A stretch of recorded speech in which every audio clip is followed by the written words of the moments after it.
So today we're going to talk about some of our favorite bottles, and favorite for a bunch of different reasons. Yep, we got 10 of our favorite bottles in our collections.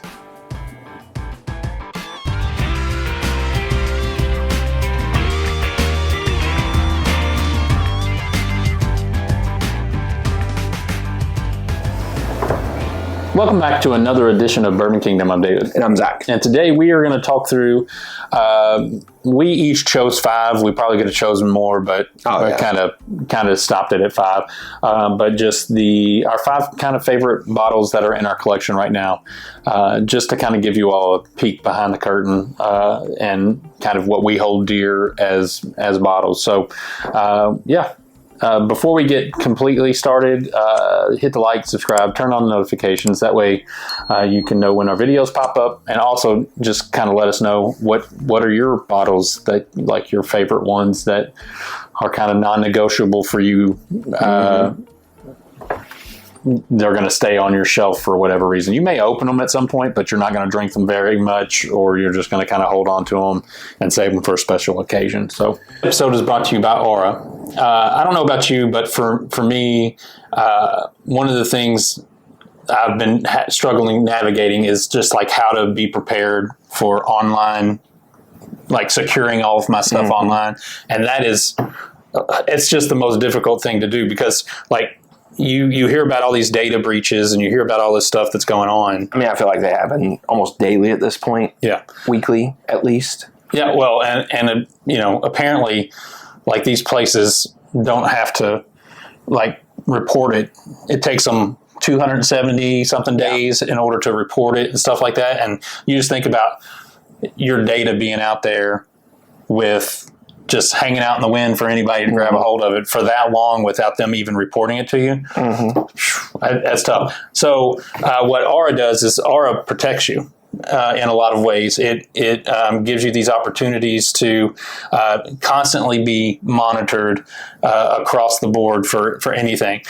You hear about the dark web. No one really knows what the dark web is, really. But in the dark web, apparently, this Aura goes into the dark web and allows you to kind of be monitored on there. If your phone number or your social security number or anything like that pops up into that system, they issue like a lockdown, an awareness that somebody is trying to get your info, which is super cool.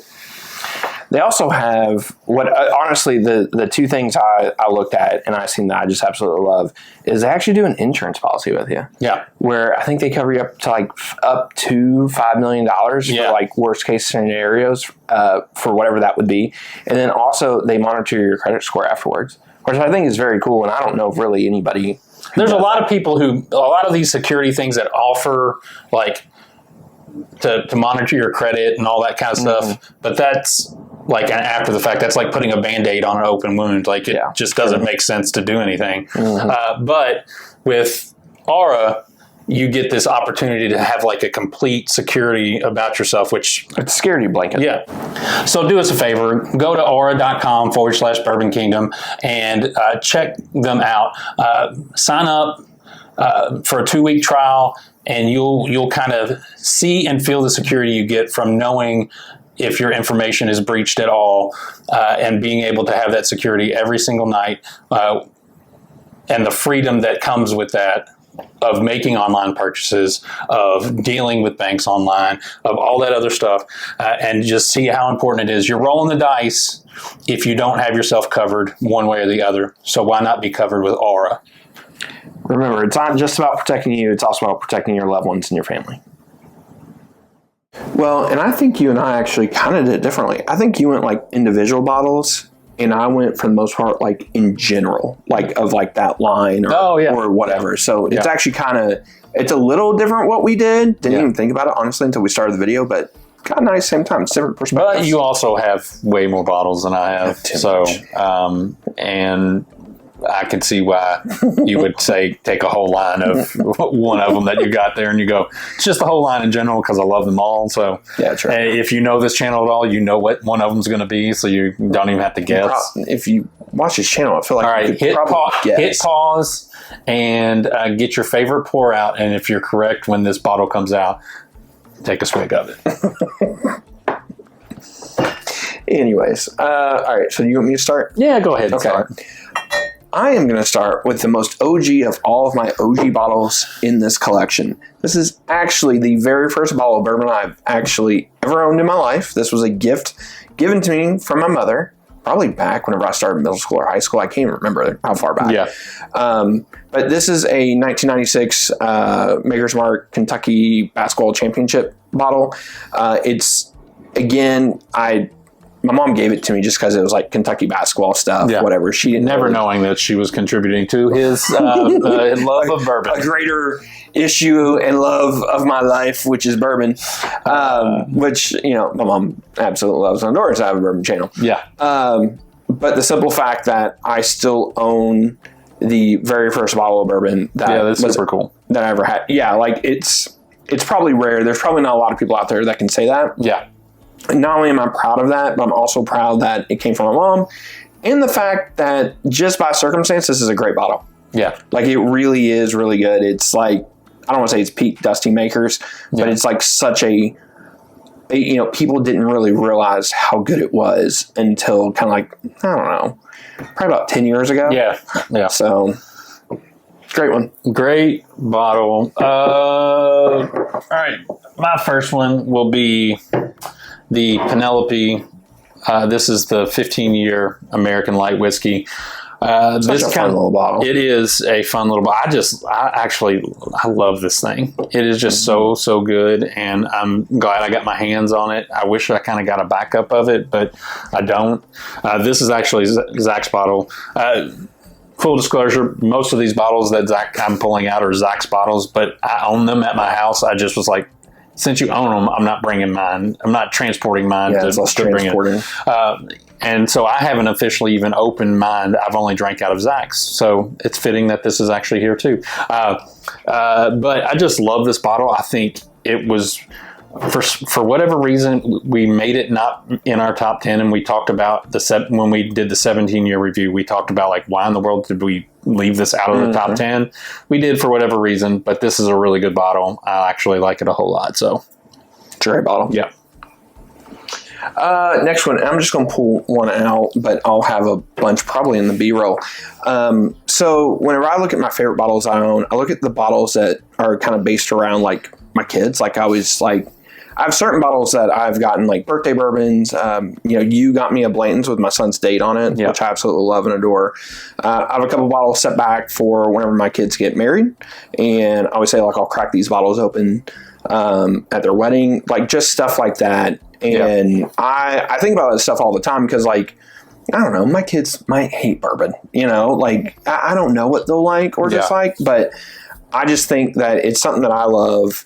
And hopefully one day they'll get into in some way, shape, or form. And if they do, they'll have some really cool stuff from their birth year, or just like cool stuff at their weddings, or, big important moments in life, which I would just love to be able to share with them. Yeah, we've talked about this before. I wish I was into bourbon back when my boys were born. Unfortunately, I was not, and because of that, I missed out on all of the birth year things for my kids that I wish I probably would have gotten. Now that I knee deep into it the way it is, and so those are cool bottles to have for sure. My next one will be the William Heaven Hill 15. 2022 was a really great year for Heaven Hill. Yeah, they crushed it. Actually, two of my bottles are from 2022. This was just an absolute killer bottle, and for whatever reason, this one hit my palate perfectly. The oakiness on this was just almost perfect. One of the other bottles that I will bring out here, which you all probably know, because again, if you know one of Zach's, you probably know one of mine that will be on this list. But this is just really, really a really good surprise when I bought this bottle. I had no expectations for it. Because I hadn't had any of the William Heaven Hills leading up to this. I've had them since. I've had other older years of this since, but this was like kind of my first introduction into the William Heaven Hill series, and it just kind of was just like almost a perfect bourbon for me for that year. This is still a very underappreciated, very underrated bottle for people, and it still drives me a little crazy that people just sleep on this. Yeah, because it is quite frankly an amazing bourbon. If you're ever in Louisville on Wednesdays when Evergreen does their half price pours, this is still sitting at Evergreen Middletown. There is about this much of it left. Oh, is it really? And half price pours, you can still get it for like $20 a pour. I know I'm doing next Wednesday. Yeah, it's like crazy. Crush it. Yeah, it's crazy. All right, next one. And this is probably one of them that Dave was thinking about, that you'd pause or whatever. This is a Michter's. That is probably the second one. No, that's not even the one I was thinking about. 10-year bourbon. Well, there was really like 3 or 4 options you could pick. That is true. But I say this with a caveat. This would be the 23-year or the 2023s. Yeah. I love and adore basically all of those barrels. I mean, I know everybody hypes up the A. Which one did you pull out, though? I just literally pulled whatever was on top there. Can you read it? It is an A, though. Okay, it's an A. This is the OG. So this is the one that everybody gets hyped out about. But as I tell everyone, I'm like, well, the A barrels came out first, so that's why typically it could have been the G barrels, the D barrels. It didn't matter because I think we've drank through a bunch of different ones. We have. We've had a bunch of them different open, and they're all really great. Yeah. Absolutely love it. It's one of the best low proof whiskeys I've ever had, and it's just, again, it's so much of my profile that I love. Yeah. And I've drank through a lot of them. Shared a lot of them. Gave a couple of them away to friends and family. But overall, this is one of my all-time favorite releases per my palate. Yeah. He has a bunch of break in case of emergency bottles and of that. So it is what it is. All right. So, by the way, you picked up another one of what I would say fits my palate. So well. Yeah. This one fits my palate really well. So the Old Fitz VVS 13-year that came out last year. I don't know how this didn't win Bottle of the Year, but it just didn't for whatever reason. But this third. Yeah. But this is an unbelievable bottle. One of my favorite ones to drink on. I just absolutely adore it. Everything about it. It's just, again, about once a year, there's like this perfect bourbon that comes out. That's just like, from a palate perspective, from a nose perspective, from everything, it just kind of like hits all the buttons. And this one hit all the buttons last year for sure. Just fantastic. Yeah. I have nothing else to say. Yeah. I was getting ready to say we still have people who contact us and go, listen, I know that you all probably have more than one of those sitting around. Maybe. But it's not coming around again. No. Unless I got something else tanked. Yeah. Unless something's vatted somewhere that we just don't know about. Yeah. Unbelievable. All right. Next one on the list. President's Choice. Now, some people might argue that since they've went up in price and whatever, they're not as good as what they used to be. I think they are. They're still good. Yes, there's still a couple young ones that drop every once in a while. That's probably not the best. But overall, this is probably, when it comes to allocated bourbon, one of the things I always get really excited for the most, even though I probably have a lot of these. Nope. And you would think it would slow down or whatever, but I do love President's Choices. I have a bunch of them open. Not only the ones back there that some of them have actually been rotated through and drank through. Yeah. Have some back there that are open as well. But regardless of what Old Forester thinks of me, I still think highly of them. So, I still love to drink through PCs whenever, we get the opportunity to. And I personally love that they're flooding the market with them because that's just more opportunity for more cool single barrels. Yep. That's how I look at it. Yep. It's always so good, for sure. The next one on my list is the Heaven Hill 17-year Heritage Collection. This, from just a taste perspective, is my all-time favorite bottle. And I'm not one to pay secondary for a bottle. That's just generally not what I do. But this is one that I actually bought on the secondary. And I don't regret it. Honestly, I don't regret it because it's so hard to come by now. Mm-hmm. They are so few and far between. You will see them pop up every once in a while, but not very often. And so I have 2 of them. I still can't bring myself to open one of them, but I will at some point. It's going to be some, maybe when we get to like 50,000, there'll be one that I open. Yeah, or something like that. But just super, like, this is just like, of the bourbons I have, this is my favorite by far as taste goes. My next one will probably be my favorite just because of other reasons, but this one's so good. All right. And the last one on my side. Was this one you were thinking of? Or was it the... Well, I know this one's a special one, but generally speaking, like this series. Yeah. Yeah. So King Kentucky, I mean, that's... Yeah.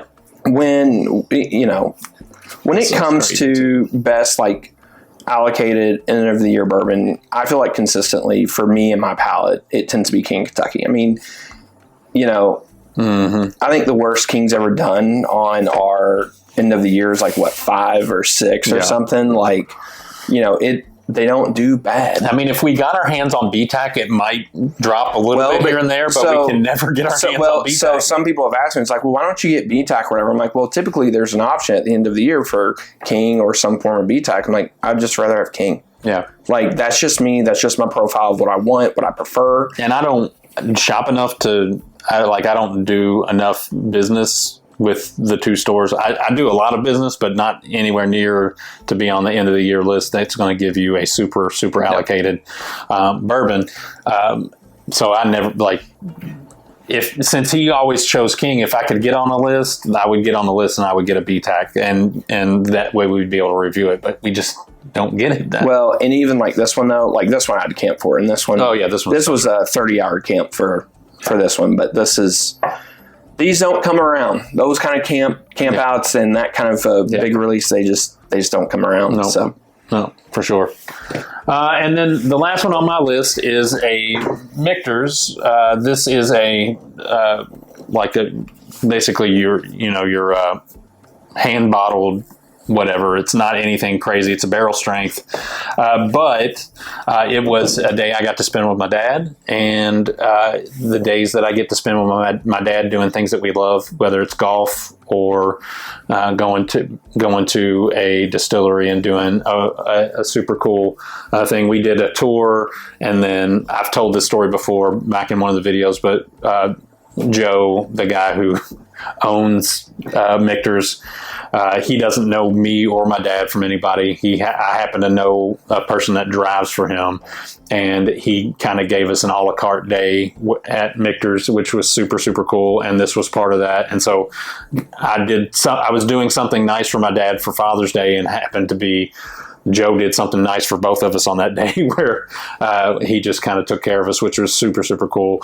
And this is just a memory, like one of those core memories with my dad that I'll have until, for forever. So really super cool day. Super cool that I got to do that with my pops. And shout out to my pops. Love you, man. Yeah, I love Tate too. He's awesome. All right, that's our list. Kind of give us what's on your list. Tell us what those special bottles are for you. We'd love to hear it. And until next time, we'll see you. We'll see you.